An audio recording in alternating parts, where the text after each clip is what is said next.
ہے، کوئی مبلغ ہے، کوئی قاری ہے۔ خود میرے بھائی قاری صاحب کے جو بیٹے ہیں اور عبد الرحمن سدیس صاحب، ان کے ساتھ میرا بڑا گہرا تعلق بھی ہے، دوستی کا ایک خاص قربت کا رشتہ بھی موجود ہے۔ میں ان کو اس پروقار تقریب کے اوپر مبارکباد پیش کرتا ہوں، اور مولانا صبغت اللہ احسن صاحب کی جو گفتگو کا آخری حصہ ہے وہیں سے اپنی بات کو آگے بڑھاؤں گا کہ کیا دین کے اندر کسی کی رائے، کسی کی نیت، کسی کا خلوص کیا دلیل ہوتا ہے یا نہیں ہوتا؟ الیوم اکملت لکم دینکم واتممت علیکم نعمتی، کیا دین اسلام مکمل ہے یا نہیں ہے؟ ہمارا کیا عقیدہ ہے دین اسلام کے بارے میں کہ دین اسلام مکمل ہے یا ابھی اس کے اندر کسی چیز کی کوئی کمی ہے، یا اس کے اندر کچھ اضافہ ہونے کی گنجائش ہے، یا اس کی بعض چیزوں کو کم کیا جا سکتا ہے؟ آپ کا اور میرا مسلمانوں کا اس بارے میں عقیدہ کیا ہے؟ دین مکمل ہے کہ نہیں ہے؟ مکمل ہے۔ ایک گلاس پانی کا بھرا ہوا ہو، ایک گلاس پانی کا پورا لبالب بھرا ہوا ہو، اس کے اندر ایک قطرہ بھی اگر مزید ڈالا جائے گا وہ پانی چھلک جائے گا۔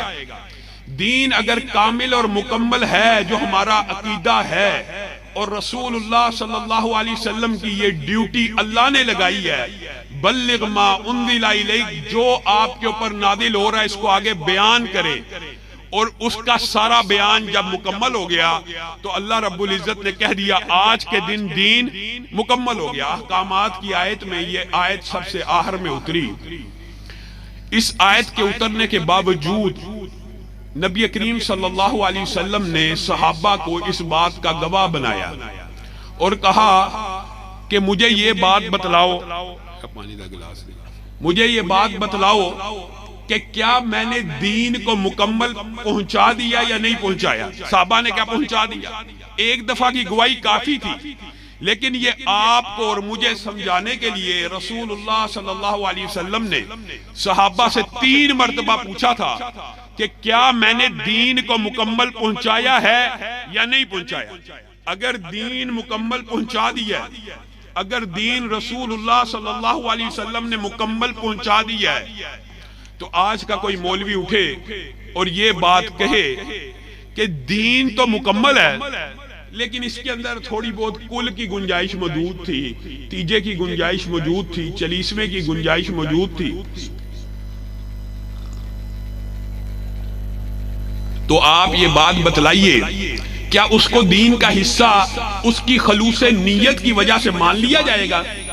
نیت نیک ہے، نیت میں اخلاص موجود ہو تو دین کے اندر کوئی اضافہ یا تبدیلی یا تغیر کیا جا سکتا ہے یا نہیں کیا جا سکتا؟ اگر آج ہمیں صرف یہ بات سمجھ آ جائے تو آج ربیع الاول کے مہینے میں آپ کے سامنے جو باتیں معاشرے میں پھیلی ہوئی ہیں ان سب کا رد ہو جائے۔ رسول اللہ صلی اللہ علیہ وسلم نے ارشاد فرمایا میں پیر کے دن پیدا ہوا، میں پیر کے دن پیدا ہوا اور میں پیر کا روزہ رکھتا ہوں، میں پیر کا روزہ رکھتا ہوں۔ میں پیر کا روزہ کیوں رکھتا ہوں؟ میں پیر کے دن پیدا ہوا اور میں پیر کا روزہ رکھتا ہوں۔ ایک بندہ اٹھے وہ کہے رسول اللہ صلی اللہ علیہ وسلم پیر کے دن پیدا ہوئے، وہ تو پیر کا روزہ رکھتے تھے، لیکن میں یہ سمجھتا ہوں کہ یہ روزہ نہیں ہونا چاہیے، عید ہونی چاہیے، کیا اس کی بات مان لی جائے گی؟ کس کی بات مانی جائے گی؟ رسول اللہ صلی اللہ علیہ وسلم کی بات مانی جائے گی کہ جس دن کو رسول اللہ روزہ قرار دے، دنیا کا جتنا مرضی بڑا مفتی پیدا ہو جائے وہ اس کو لاکھ عید قرار دے، وہ عید کا دن نہیں ہو سکتا بلکہ وہ دن روزے کا دن ہوگا۔ بات کو سمجھنے کے لیے میں آپ کے سامنے چند واقعات رکھنا چاہتا ہوں۔ حضرت عمر نے خلوص نیت سے، اور یہ چند واقعات آپ نے یاد کر لینے ہیں، بڑے آسان الفاظ میں کوشش کروں گا آپ کے سامنے رکھوں۔ حضرت عمر نے بڑی خلوص نیت سے اور اخلاص سے ایک اجتہاد کیا۔ آپ کے سامنے یہ حدیث آئی کہ ہاتھ کا کٹ جانا، ہاتھ اگر کٹ جائے تو اس کی دیت 50 اونٹ ہے۔ حضرت عمر نے غور و فکر کیا ہاتھ کی انگلیوں کے اوپر، کہا انگوٹھا قوت و طاقت میں سب سے زیادہ قوی ہوتا ہے، مضبوط ہوتا ہے۔ میں عمر آرڈیننس جاری کرتا ہوں، کسی کا ہاتھ تو نہ کٹا، لڑائی ہو گئی، انگوٹھا کٹ گیا، تو اس کے 15 اونٹ دیت ہونے چاہیے۔ دیت کا مطلب پتہ ہے نا کہ اگر وہ کٹ جائے اس کے بدلے میں اتنے اونٹ دیے جائیں یا اتنے پیسے دیے جائیں تو اس کی تلافی ہو جائے۔ اگر یہ انگوٹھا کٹ جائے جو قوت و طاقت میں زیادہ ہے تو 15 اونٹ کی دیت۔ یہ جو 7 والی 2 متصل انگلی ہیں یہ قوت و طاقت میں برابر ہیں، قوت و طاقت میں تقریباً برابر ہیں، ان کی دیت 10 اونٹ، اور جو ان کے بعد انگلی آتی ہے جو قوت و طاقت میں قدرے کمزور ہوتی ہے اس کی دیت 9 اونٹ، اور جو سب سے کمزور انگلی ہے جس کے اندر طاقت سب سے کم ہوتی ہے اس کی دیت 6 اونٹ۔ گنیے 15 10 10 9 اور 6 کتنے اونٹ بنائے؟ 50۔ رسول اللہ کی حدیث کیا ہے کہ ہاتھ کٹ جائے تو کتنے اونٹ ہونے چاہیے؟ 50۔ اب بتائیے اگر کائنات میں اخلاص اور نیت دلیل ہوتی، رائے اور فقہ دلیل ہوتی، تو کائنات میں یہ منصب حضرت عمر کو دیا جاتا کہ جن کے بارے میں حدیث ہے کہ ہر امت میں ایک محدث بھی ہوتا ہے، اور محدث بھی ہوتے ہیں۔ یہ محدث نہیں ہے، یہ محدث ہے۔ محدث اس کو کہتے ہیں جس کی زبان سے حق کے علاوہ کچھ نہیں نکلتا، اور عمر میری امت کا محدث ہے، اور جس کے بارے میں رسول اللہ صلی اللہ علیہ وسلم خواب دیکھے۔ عمر کچھ اتنی قمیض کے ساتھ آئے، کچھ کی لمبی تھی، تیری قمیض زمین کے اوپر گھسٹ رہی تھی، اور پھر تعبیر کون نکال رہا ہے؟ رسول اللہ صلی اللہ علیہ وسلم۔ امتیوں کے خواب تو حجت نہیں ہے لیکن رسول کا خواب تو حجت ہے نا۔ یہ عمر یہ تیرے دین کے علم کی دلیل ہے، یہ تیرے دین کی دلیل ہے۔ وہ عمر فقہ کے ساتھ اجتہاد کر رہے ہیں، اخلاص نیت کے ساتھ اجتہاد کر رہے ہیں، آرڈیننس جاری کر دیا۔ اگر ایک واقعہ بھی سمجھ آ جائے تو آپ کو دین کے اندر کمی بیشی کرنے کے جو اختیارات اپنے ہر چوک کے اندر ہر مفتی کو، ہر مولوی کو، ہر پیر کو، ہر فقیر کو، ہر فقیہ کو دیے ہوئے ہیں، سارے باطل فلسفے گر جائیں۔ کیا آرڈیننس جاری ہو گیا، قاضیوں کے پاس جا رہا ہے۔ عوف بن مالک کہاں پہ بیٹھے ہیں؟ مصر میں، اور وہاں بھی قاضی کے پاس آرڈیننس آیا کہ اس طرح انگلیوں کی دیت تقسیم کرنی ہے۔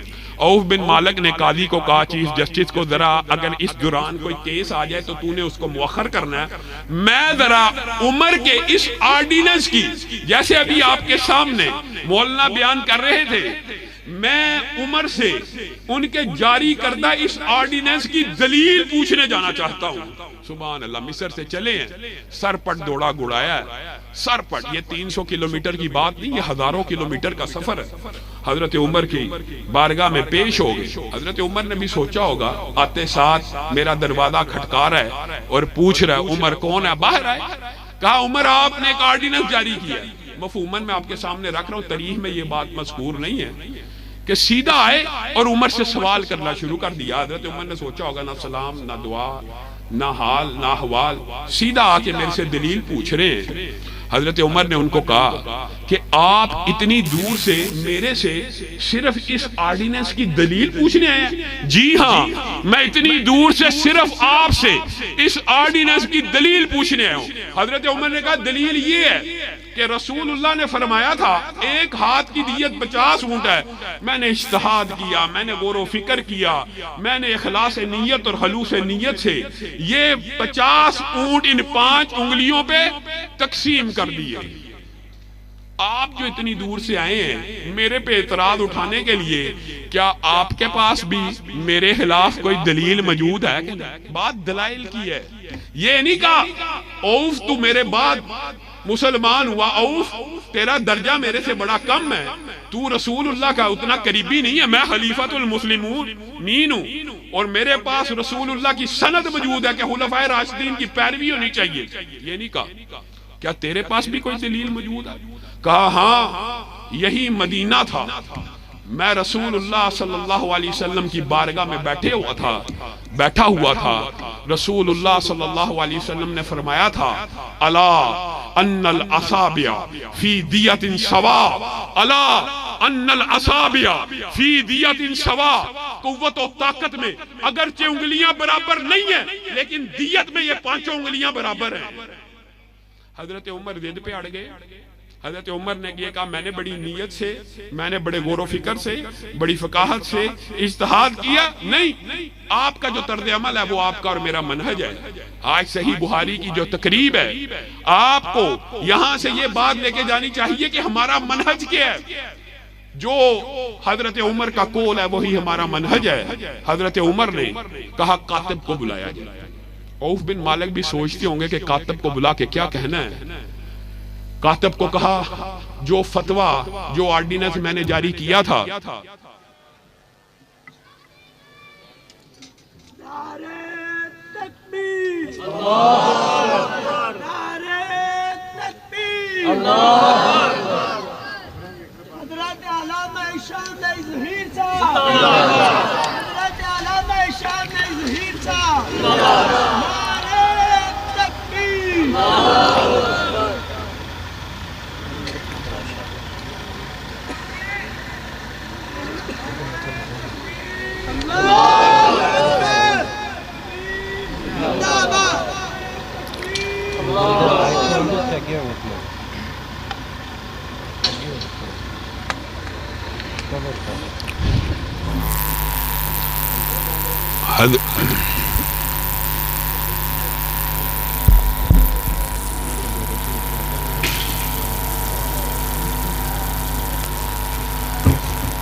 حضرت عمر نے کاتب کو کہا پورے کا پورا آرڈیننس پورا لکھو. اس نے پورا آرڈیننس لکھ دیا. عوف بن مالک سوچتے ہوں گے کہ ابھی میرے سے دلیل مانگی، ابھی دوبارہ اپنا آرڈیننس لکھوایا. نہیں، حضرت عمر نے کہا اوپر میرا آرڈیننس پورے کا پورا لکھو اور نیچے رسول اللہ کی حدیث لکھو عوف بن مالک کی سند سے، کہ عوف بن مالک کی سند سے ہمارے پاس یہ حدیث پہنچی ہے کہ قوت و طاقت میں اگرچہ انگلیاں برابر نہیں ہیں لیکن دیت میں برابر ہیں. اور نیچے ایک جملہ لکھ دو، اوپر عمر کا آرڈیننس ہے، نیچے رسول اللہ کی حدیث ہے. اب عمر کا فیصلہ یہ ہے کہ عمر کے آرڈیننس کو مسترد کر دیا جائے اور رسول اللہ کی حدیث کو نافذ کر دیا جائے. یہ ہمارا عقیدہ ہے، یہ ہمارا منہج ہے. اور حضرت عمر ہی کے حوالے سے دو اور واقعات آپ کے سامنے رکھنا چاہتا ہوں. حضرت عمر نے خلوص نیت سے، اخلاص نیت سے دیکھا کہ غریب جو نوجوان ہیں وہ شادیاں نہیں کر پائے. بتائیے عزت کی حفاظت، یا کتنی عمدہ نیت ہے نوجوانوں کی عزت کی حفاظت ہو. حضرت عمر نے کہا مہر زیادہ ہو گئے، عورتوں کے مہر بڑے بڑھ گئے ہیں، نوجوان اب مہر نہیں دے پاتے، ان کا برائی میں مبتلا ہونے کا اندیشہ ہے. خطبہ دیا. نیت کی باتیں آج آپ سنتے ہیں، نیت نیک ہے جی، انانو کی مسئلہ ہے، نیک نیتی سے سب کچھ ہو رہا ہے، اخلاص نیت، انما الاعمال بالنیات. اور میرے بھائیو دین کے اندر اپنی طرف سے خلوص نیت سے یہ بات ایڈ کرنا کہ یہ بات دین میں ایڈ کر لو، رسول اللہ صلی اللہ علیہ وسلم کے اوپر معاذ اللہ یہ الزام ہے. معاذ اللہ سنیے کہ رسول اللہ کو تو اس ثواب کا، رسول اللہ کو تو اس ثواب کے کام کا علم نہیں تھا، تیرے اور میرے مولوی کو علم ہو گیا. رسول اللہ معاذ اللہ اس ثواب کے کام سے محروم رہ گئے. لا تغالو فی مہور النساء، خطبہ دیا کہ عورتوں کے مہر کو اتنا مہنگا مت کرو، شادیاں مشکل ہو چکی ہیں. ایک عورت، اور یہاں سے یہ بات بھی پتہ چلتی ہے کہ حضرت عمر کے دور کے اندر بھی عورتیں مسجدوں میں آتی تھی، عورتوں کو مسجدوں میں آنا.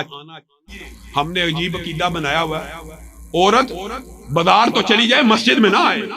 مسجد میں آئے گی تو فتنے کا خطرہ ہے، بازار میں گھومتی رہے کوئی فتنہ نہیں ہے. عورت مسجد کے اندر کھڑی ہوئی اور حضرت عمر کو کہا مہلن مہلن یا امیر المؤمنین مہلن. آپ کیا کہہ رہے ہیں؟ کس کو کہہ رہی ہے امیر المؤمنین؟ ایک عورت کہہ رہی ہے. آپ یہ کیا بات کر رہے ہیں؟ قرآن پاک میں تو آیت ہے، قرآن پاک میں تو آیت ہے کہ اگر تم کسی کو ایک ڈھیر، ایک پورے کا پورا خزانہ بھی مہر میں دے دو تو اللہ تعالیٰ نے قرآن پاک میں وَآتَيْتُمْ إِحْدَاهُنَّ قِنْطَارًا، اللہ تعالیٰ تو کہہ رہا ہے اگر کسی کو پورے کا پورا خزانے کا ڈھیر بھی دیا ہوا مہر میں، آپ کہہ رہے ہیں کہ مہر کو محدود کر دیا جائے، اللہ کہہ رہا ہے کہ ڈھیروں ڈھیر بھی مہر دیا جا سکتا ہے۔ تو حضرت عمر نے یہ کہا میری نیت بڑی نیک ہے۔ حضرت عمر نے اسی وقت سر کو جھکایا اور کہا اللہ تیرا شکر ہے کہ یہاں کی عورتیں بھی آج عمر سے علم میں آگے نکل گئی۔ ایک دلیل تھی، علم میں آگے نہیں تھی نکلی، لیکن حضرت عمر نے اس کی ایک حوصلہ افزائی کی کہ تو نے مجھے بر وقت ٹوک دیا۔ اور حضرت عمر ہی کا تیسرا واقعہ بھی یاد کر لیجیے، یہ واقعہ شاید آپ نے پہلے بھی سنا ہو۔ حضرت عمر خانہ کعبہ گئے، خانہ کعبہ کو کچھ ویران پایا، اس کے اندر رونق نہ تھی۔ تو حضرت عمر نے کہا یہ جو رونق کی کمی ہے نا، اس کا ایک سبب یہ ہے کہ لوگ حج میں آتے ہیں عمرہ بھی کر لیتے ہیں۔ حج تمتع ایک ایسا حج ہوتا ہے کہ جس کے اندر پہلے عمرہ کیا جاتا ہے، بعد میں حج کر لیا جاتا ہے، جیسے ہم پاکستانی جاتے ہیں عمرہ کرتے ہیں اس کے بعد حج کرتے ہیں۔ حضرت عمر نے خانہ کعبہ کو ویران دیکھا۔ بتائیے اس سے عمدہ کوئی نیت ہو سکتی ہے کہ خانہ کعبہ آباد ہو جائے؟ اس سے عمدہ کیا نیت ہو سکتی ہے؟ حضرت عمر نے آرڈیننس جاری کیا کہ آج کے بعد حج تمتع کے اوپر میں عمر پابندی لگاتا ہوں، میرا آرڈیننس ہے۔ ابھی حضرت عمر نے آرڈیننس جاری کیا، ہر کاروں نے آ کے اطلاع دی کہ آپ کے آرڈیننس کی جو سب سے پہلی مخالفت کرنے والا وہ آپ کا بیٹا ہے۔ میرا بیٹا میرے آرڈیننس کی مخالفت؟ حضرت عمر کا یہ کلیہ قاعدہ تھا اگر میرے خاندان کا کوئی فرد آرڈیننس کی یا اسلامی نظام کی خلاف ورزی کرے گا میں اس کو دگنی سزا دوں گا، اس کو پکڑ کے لاؤ۔ حضرت عبداللہ ابن عمر جو ہمیشہ اپنے باپ کے سامنے جھکی ہوئی گردن کے ساتھ، بچھی ہوئی پلکوں کے ساتھ کندھوں کو جھکا کے آتے تھے، آج سر کو بھی اٹھایا ہوا، سینہ بھی تانا ہوا، آنکھیں بھی آنکھوں میں ڈلی ہوئی۔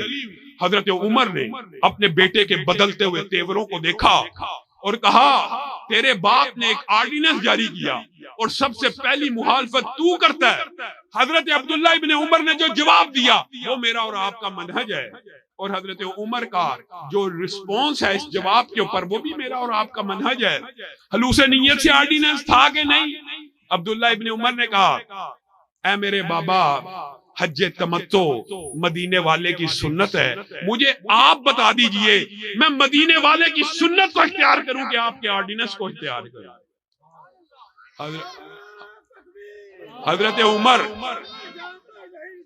حضرت عمر کی آنکھیں جھک گئی اور کہا اللہ تیرا شکر ہے تو نے ایسا بیٹا دیا کہ عمر یہاں سے وہاں بھی ہونے لگے تو عمر کو پکڑ کے سیدھا کر دے۔ اور یہی حضرت عمر ہے کہ جنہوں نے پھر اس اخلاص نیت کی بنیاد کے اوپر دین کے اندر رتی برابر بھی نہ کسی کو کمی کرنے دی نہ کسی کو اضافہ کرنے دیا، چاہے وہ صحابی رسول کیوں نہ ہو۔ یعلا بن امیہ صحابی رسول ہے۔ حضرت عمر کے ساتھ طواف کریں خانہ کعبہ کا۔ ایک خانہ کعبہ کا کونا ہے حجر اسود کا، اور اس کے مد مقابل ایک کونا ہے رکن یمانی کا۔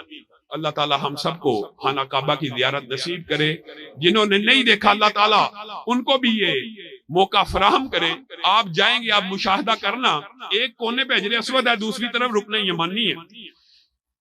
یہ دلائل آپ نے یاد رکھنے ہیں جو کہتے ہیں نیک نیتی کی بنیاد پہ ہو گیا۔ وابیاں نو بڑا مسئلہ جی ویسی نیک نیتی نل کا۔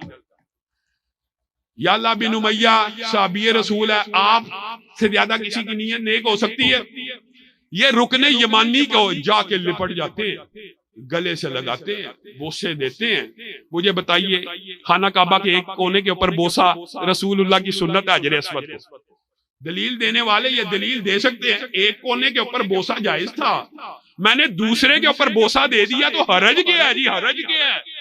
حرج کیا ہے؟ آج کل حرج کیا فلسفہ نکلا ہوا۔ یعلا بن امیہ نے اس کو بوسا دیا، اور آپ یہ سن کے حیران رہ جائیں گے کہ حجر اسود کے بعد جو دروازہ خانہ کعبہ کا اس کے نیچے ایک حصہ ملتزم، اس کے ساتھ سینہ لگانا بھی رسول اللہ صلی اللہ علیہ وسلم سے ثابت ہے۔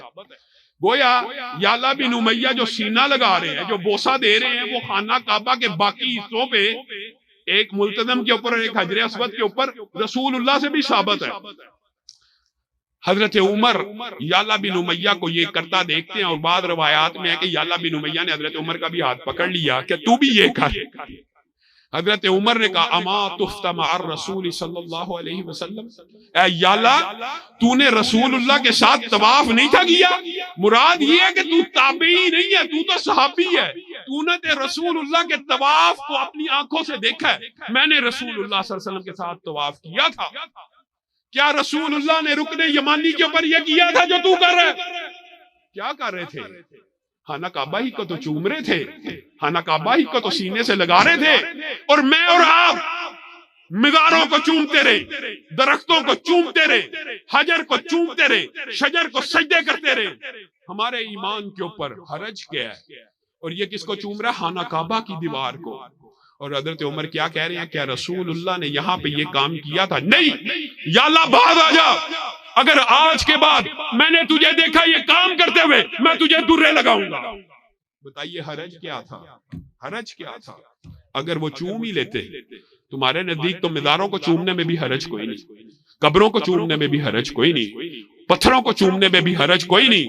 اور حضرت عمر آپ کا اور میرا عقیدہ سیدھا کرنے کے لیے حجر اسود کو مخاطب ہو کے کہہ رہے ہیں کہ اللہ کی قسم تو فقط ایک پتھر ہے، تو فقط ایک پتھر ہے۔ اور ایمانداری سے بتائیے اس پتھر کو چومنے کا تو ثواب بھی موجود تھا کہ نہیں؟ حجر اسود کو چومنا تو ثواب ہے کہ نہیں؟ قیامت کے دن گواہی دے گا چومنے والے کی کہ نہیں؟ لیکن آپ کا اور میرا عقیدہ سیدھا کر رہے ہیں، تو میرے نفع کا مالک نہیں ہے، تو میرے نقصان کا مالک نہیں ہے، تجھے صرف اس لیے چومتا ہوں کہ پیارے نبی نے یہاں پہ اپنے لبوں کو لگایا تھا۔ حجر اسود بھی جس کو چومنا باعث ثواب ہے، یعنی قیامت کا نفع تو ہے، لیکن اس کے ساتھ یہ عقیدہ آپ کو سمجھا رہے ہیں کہ یہ پتھر بھی دنیا کے اندر تمہارے نفع نقصان کا مالک نہیں ہے۔ ہم جو مرضی، اللہ معاف کرے، بات آئی ہے، کئی باتیں تلخ ہوتی ہیں لیکن کہنی پڑتی ہیں۔ آپ نے اپنی آنکھوں سے سوشل میڈیا کے اوپر کیا کچھ نہیں دیکھا؟ کیک بنایا ہوا، اوپر نام محمد صلی اللہ علیہ وسلم لکھا ہوا، اور ظالم نے ہاتھ میں چھری پکڑی ہوئی، اوپر مدینہ طیبہ کے گنبد کا نقشہ بنایا ہوا، اور اس چھری سے رسول اللہ صلی اللہ علیہ وسلم کے نام کو ذبح کر دیا۔ کہ رسول اللہ کی سالگرہ منائی جا رہی ہے۔ اللہ تعالیٰ ان فتنوں سے ہمیں بچائے۔ حضرت علی کو رسول اللہ صلی اللہ علیہ وسلم نے صلح حدیبیہ کے موقع پہ پتہ کیا کہا تھا؟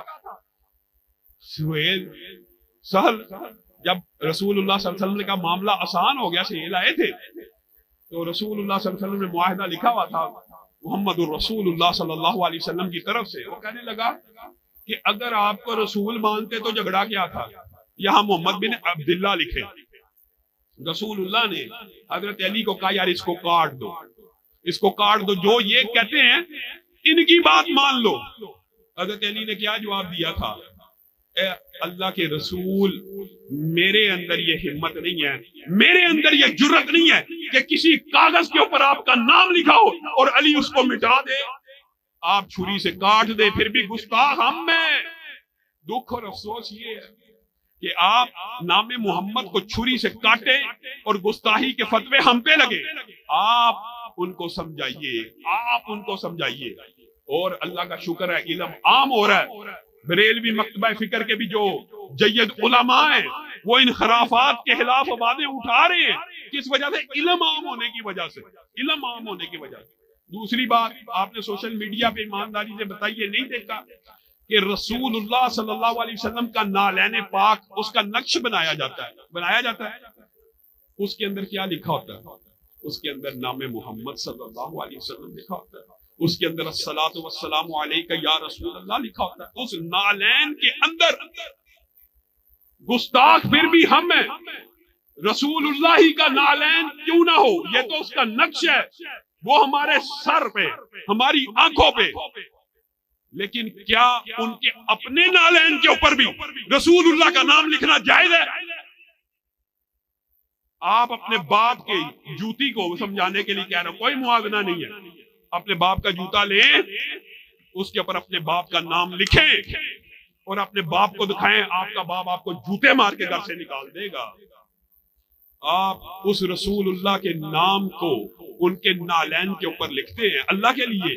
آپ کو دعوت فکر ہے شرح صدر کے ساتھ، کھلے دل کے ساتھ ہمارا درد دل بھی سن لیجئے. گستاخیاں تو یہ ہیں، گستاخیاں تو یہ ہیں. اور پھر کیا دنیا میں کوئی ایسا شخص ہو سکتا ہے کہ جس کا باپ ایئرپورٹ پہ آئے، مثالاً سمجھا رہا ہوں، ایئرپورٹ پہ آئے اور وہ جوتیاں اٹھا کے اس کا استقبال کر رہا ہو؟ کوئی ہے؟ عقل کے اوپر کیسے پردے؟ یہ سمجھتے ہیں کہ نالین کے ساتھ ہم استقبال کر رہے ہیں. یہ فتنہ ہے. اللہ کے لیے ڈر جاؤ. اور یہ فتنہ یہاں تک نہیں رہا. گزشتہ برس ملتان میں آپ نے سٹیج کے اوپر ایک بے پردہ لڑکی کو حور بنتے ہوئے دیکھا، رسول اللہ کے نام کے اوپر. وہ نبی جو آلات موسیقی کو توڑنے کے لیے آیا، جو آلات موسیقی کو توڑنے کے لیے آیا، اس کے نام کے اوپر بھنگڑا ہو رہا ہے، گانے گائے جا رہے ہیں، ڈانس ہو رہا ہے. اور دلائل کیا ہے جی؟ کسی نے ایک گدی نشین سے پوچھ لیا، اس نے کہا میرے پاس دلیل ہے ڈھول بجانے کی بھی. وہ رسول جو بانسری کی آواز سن کے کانوں میں انگلیاں دے لے، وہ رسول جو اونٹ کے گلے میں لٹکی ہوئی گھنٹی جو صرف جانوروں کو دور رکھنے کے لیے ہوتی ہے، آگاہ کرنے کے لیے ڈاکوؤں کو، جو اس لیے رکھی جاتی ہے کہ کوئی جانور حملہ نہ کر دے، قافلے کے لوگ الرٹ رہے، چور اور ڈاکو دور ہو جائیں کہ قافلہ آ رہا ہے. اس گھنٹی کو شیطان کی آواز کہے جو رسول، اس کے امتی کہہ رہے ہیں کہ ڈھول بجانے کی میرے پاس دلیل ہے. کیا دلیل ہے؟ سنو جی دلیل.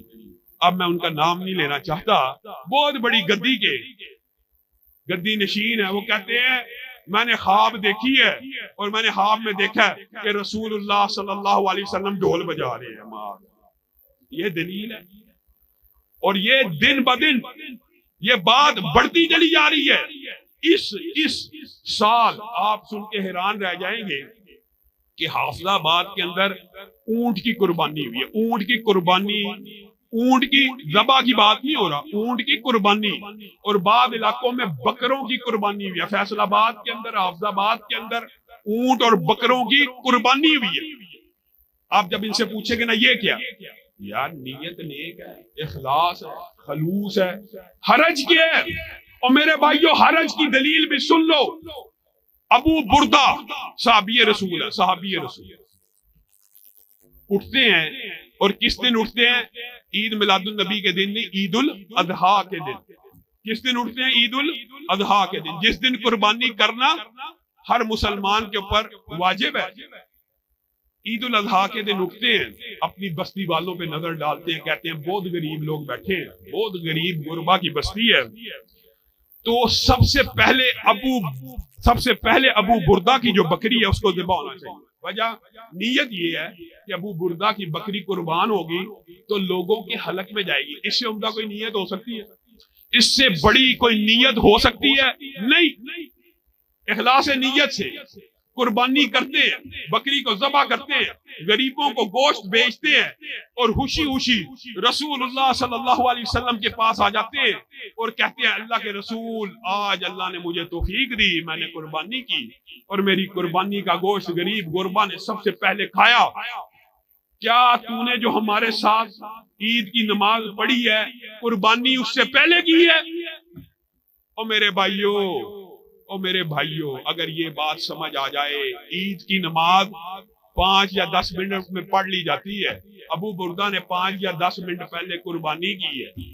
رسول اللہ صلی اللہ علیہ وسلم ابو بردہ کو کہتے ہیں ابو بردہ تیری یہ بکری صدقے کی بکری تو ہو سکتی ہے لیکن قربانی کی بکری نہیں ہو سکتی. اگر تو قربانی کی فضیلت پانا چاہتا ہے تو جا ایک نیا جانور خرید اور اللہ کی بارگاہ میں قربان کر دے.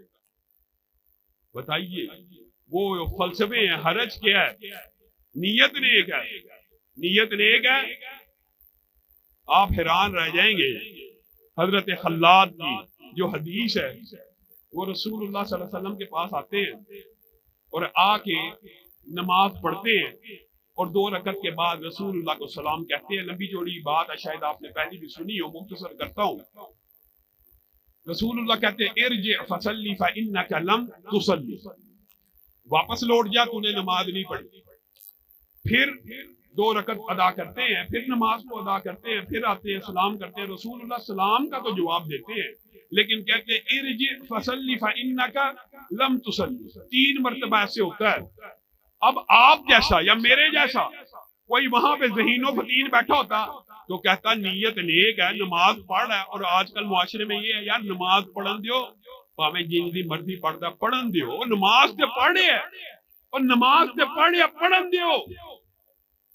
اسی بات کو اگر آپ غور کریں، اگر کوئی حاجی، اگر کوئی مفتی یا مولوی عید الاضحیٰ کے دن آپ کے سامنے سینگ ٹوٹا ہوا بکرا لے کے آئے، کان کٹا ہوا بکرا لے کے آئے، لنگڑا بکرا لے آئے، تو کیا آپ اس کو کہیں گے کہ یار قربانی تو کرنے دو، چاہے لنگڑا ہے چلو قربانی تو کر رہا ہو جائے گی؟ کیا لنگڑے کی قربانی ہوگی؟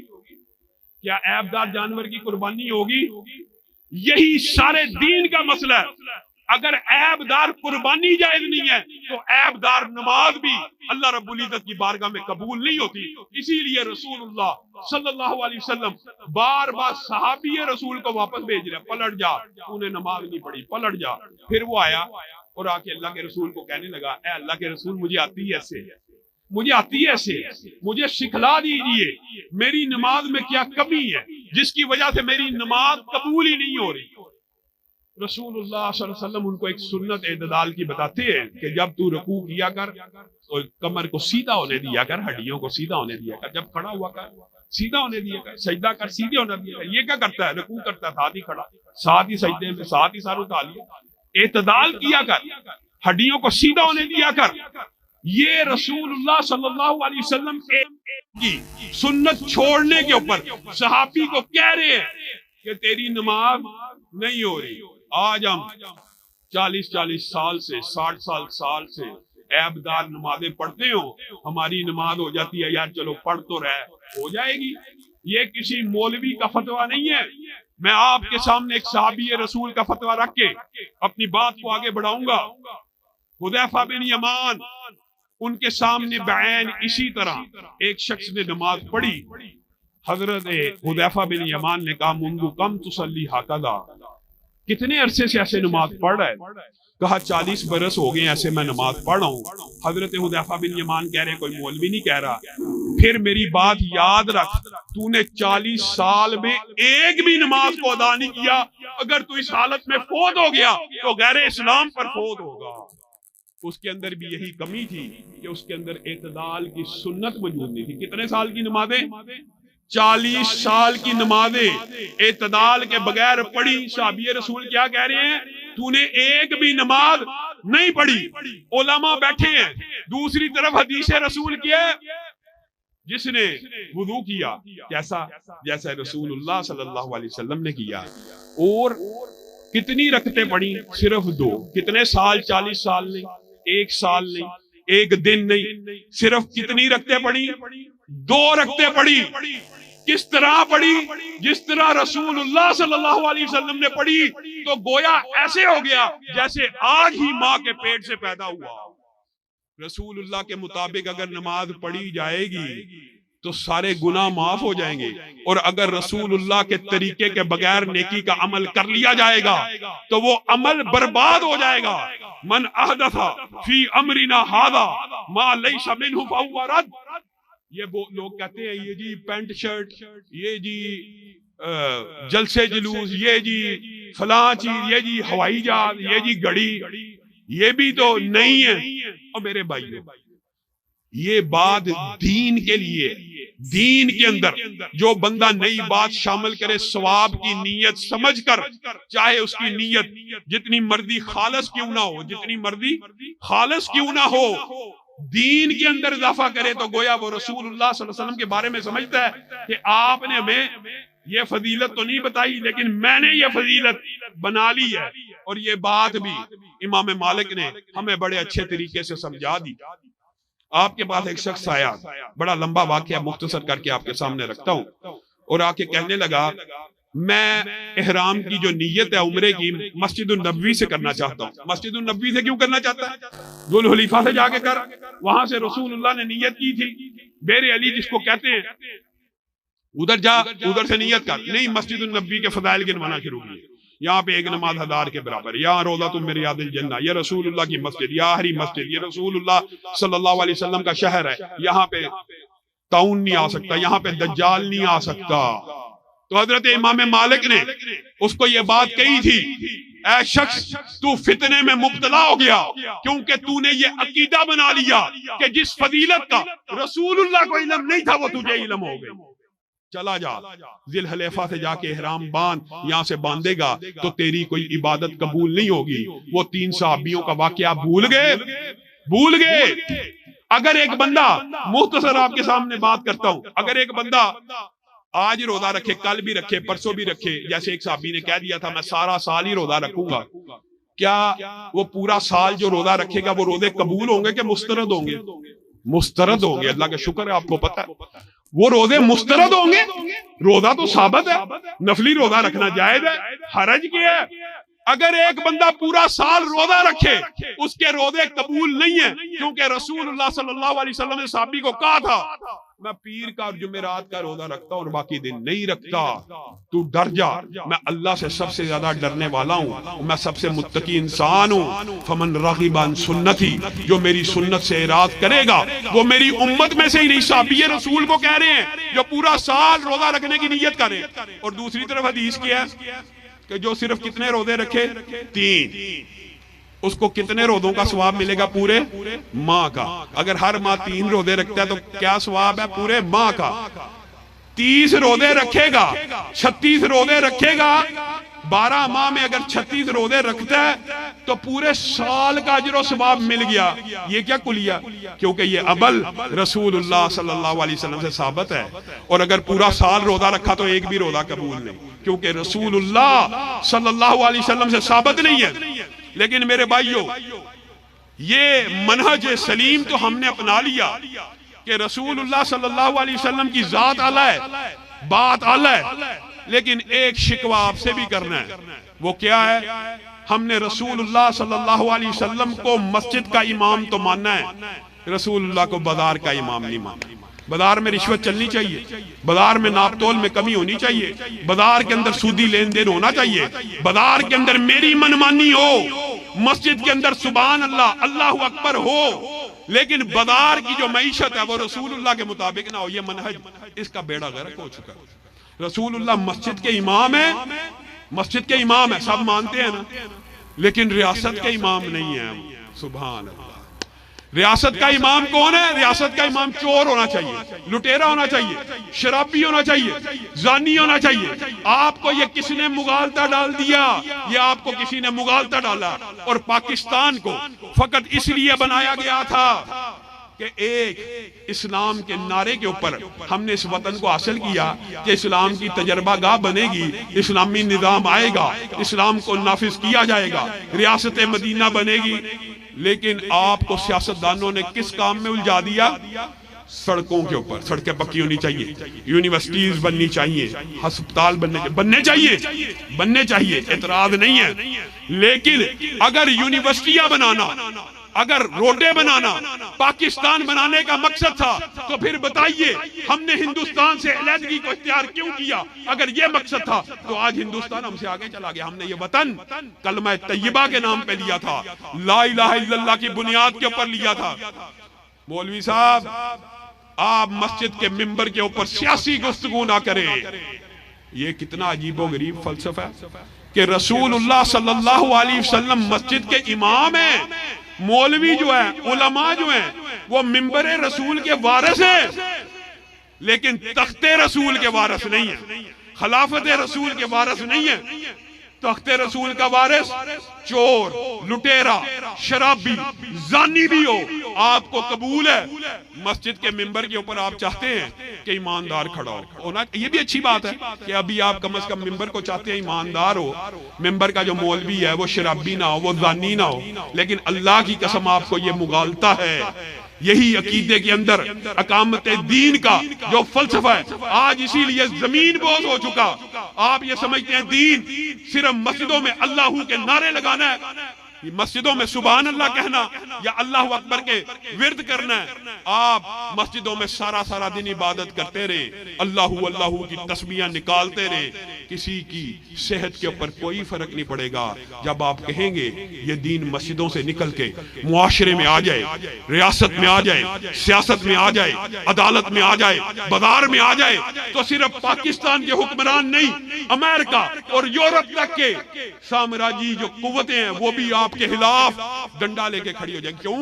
ان کو مسجد کے دین سے خطرہ نہیں ہے، اللہ کی قسم مسجد کے دین سے خطرہ نہیں ہے، اس دین سے خطرہ ہے جو ریاست میں آ جائے۔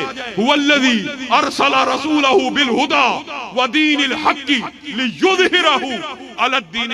رسول اللہ صلی اللہ علیہ وسلم مسجدوں میں عبادت کے لیے آئے تھے، ہاں عبادت کروانے کے لیے بھی آئے تھے، لیکن آپ اپنے منبر کا جس کو وارث بنا کے گئے ہیں، اسی کو ریاست کا، اسی کو سیاست کا وارث بنا کے گئے ہیں۔ ایمانداری سے بتلائیے، ایمانداری سے، کیا حضرت ابو بکر صرف مصلی کے امام تھے کہ ریاست کے بھی امام تھے؟ ریاست کے امام حضرت ابو بکر تھے کہ نہیں؟ حضرت عمر ریاست کے امام تھے کہ نہیں؟ حضرت عثمان ریاست کے امام تھے کہ نہیں؟ ریاست کے بھی امام ہیں، سیاست کے بھی امام ہیں۔ گویا رسول اللہ کا منہج یہ ہے، ہمارے اسلاف کا منہج یہ ہے کہ ریاست کا امام بھی، سیاست کا امام بھی وہ بن سکتا ہے جو 5 وقت کی نماز باجماعت کروا سکے، جو خطبہ جمعہ پڑھا سکے۔ آپ ایک عام مولوی کو تو مسجد کے مقتدیوں سے آگے کھڑا کرتے ہیں، لیکن آپ یہ چاہتے ہیں کہ علماء دین اور طلباء دین ان چور اور لٹیرے سیاستدانوں کے پیچھے چلے۔ علماء اور دین کے طلباء رہنما بننے کے لیے آئے ہیں، مقتدا بننے کے لیے آئے ہیں، پیشوا اور آگے چلنے کے لیے آئے ہیں، آگے چلنے کے لیے آئے ہیں۔ کسی لٹیرے جگیردار وڈیرے کے پیچھے چلنے کے لیے نہیں آئے۔ ہم کیا ہیں؟ ہم نے سمیت اپنے بات کرتا ہوں، اپنے مسلک کے سمیت بات کرتا ہوں۔ آج ہم خاص طور پہ میں جس علاقے میں بیٹھا ہوں، الحمدللہ توحید پرستوں کا ایک ضلع ہے، لاکھوں کی تعداد میں ابھی دیوبند اور بریلوی بھائیوں کی بات نہیں کر رہا، جو اسلام پسند ہے ان کی بات نہیں کر رہا، صرف آپ اہل حدیث یہاں پہ لاکھوں میں ہیں۔ پورے ملک کے اندر آپ اپنے مسلک کی بنیاد کے اوپر، دین پسندی کی بنیاد کے اوپر، اسلام پسندی کی بنیاد کے اوپر ایک حلقہ نہیں جیت سکتے۔ ایک حلقہ تو بڑی دور کی بات ہے، ایم پی اے نہیں جیت سکتے، ایم پی اے تو بڑی دور کی بات ہے، ایک یونین کونسل کا چیئرمین نہیں جیت سکتے۔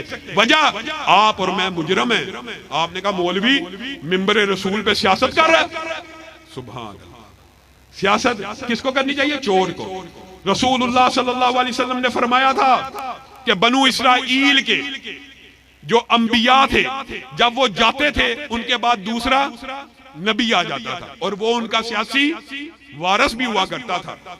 میں محمد رسول اللہ صلی اللہ علیہ وسلم دنیا سے چلا جاؤں گا، میرے بعد نبی نہیں آئے گا، لیکن میرے بعد علماء آئیں گے جو میرے وارث ہوں گے۔ آپ نے یہ سمجھ لیا کہ یہ جو وارث ہوں گے یہ صرف منبر رسول کے وارث ہوں گے، تخت رسول کے وارث نہیں ہوں گے۔ آپ کو یہ دھوکہ اور مغالطہ ایسا ڈالا گیا۔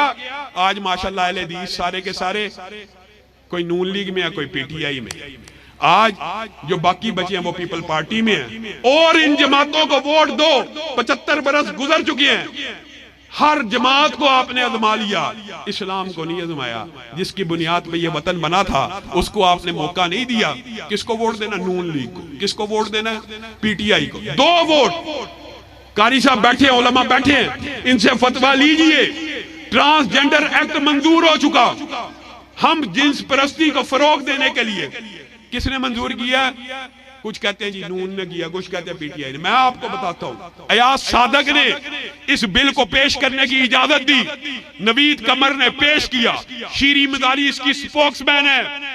تینوں بڑی لبرل سیکولر پارٹیاں جو ہیں انہوں نے یہ بل منظور کیا۔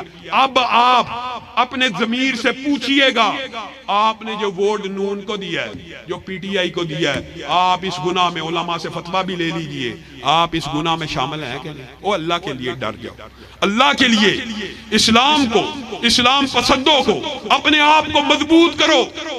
جو مذہبی جماعت ہوتی ہے، مذہبی جماعت کا کردار کیا ہے؟ علامہ شہید کی اگر آپ افکار و نظریات پڑھتے ہوتے تو آج ہم اتنا منہج سلیم سے ہٹ نہ جاتے۔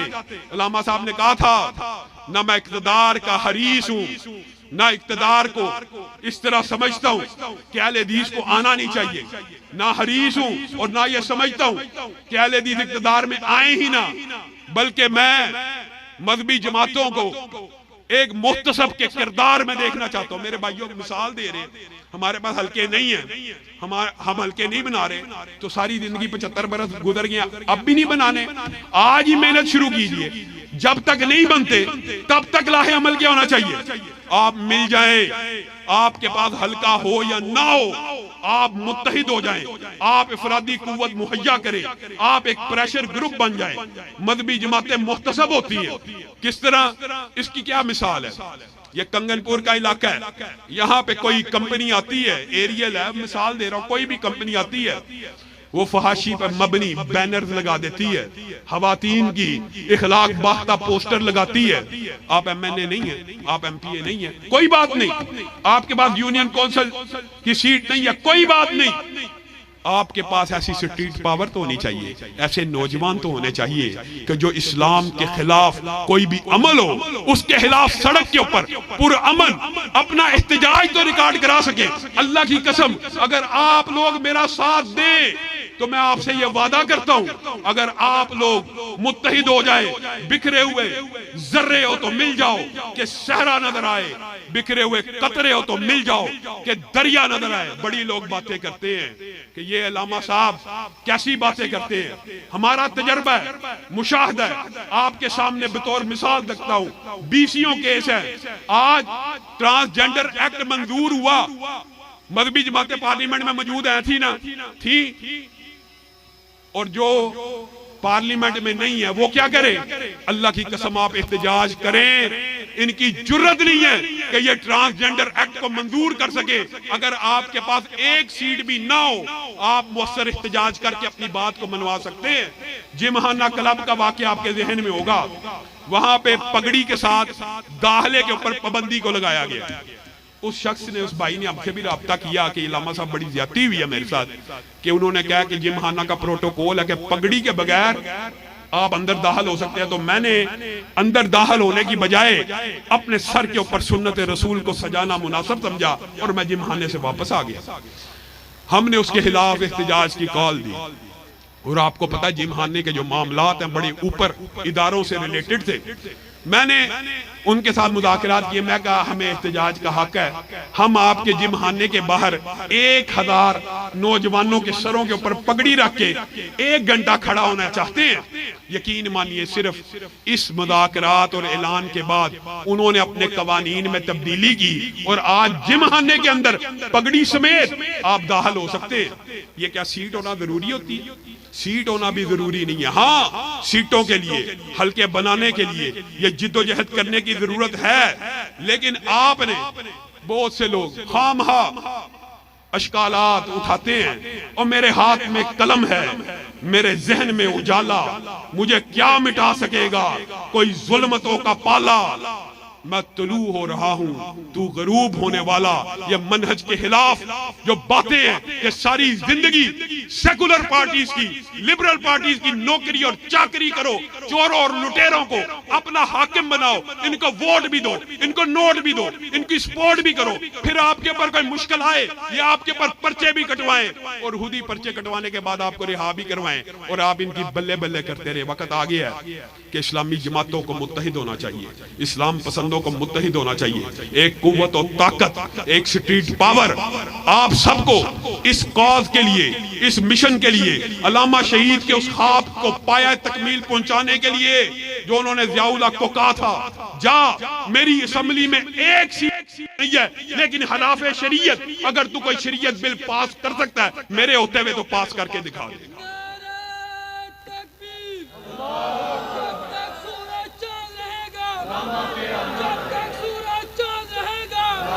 آپ خلاف اسلام بلوں کے خلاف احتجاج کرنے کے لیے تیار ہیں؟ ہاتھ اٹھا کر وعدہ کریں، اگر ٹرانسجنڈر بل کے خلاف ہمیں دھرنا دینا پڑا اس دیبال روڈ کے اوپر ہم دینے کے لیے تیار ہیں، ختم نبوت کی دفاع کی جنگ لڑنے کے لیے تیار ہیں، دفاع صحابہ کی جنگ لڑنے کے لیے تیار ہے، دفاع حرمین شریفین کی جنگ لڑنے کے لیے تیار ہے، پھر ٹوٹ گریں گی زنجیریں اور زندانوں کی خیر نہیں، یہ دریا جھوم کے اٹھے ہیں، تنکوں سے نہ ٹالے جائیں گے۔ وآخر دعوانا ان الحمدللہ رب العالمین۔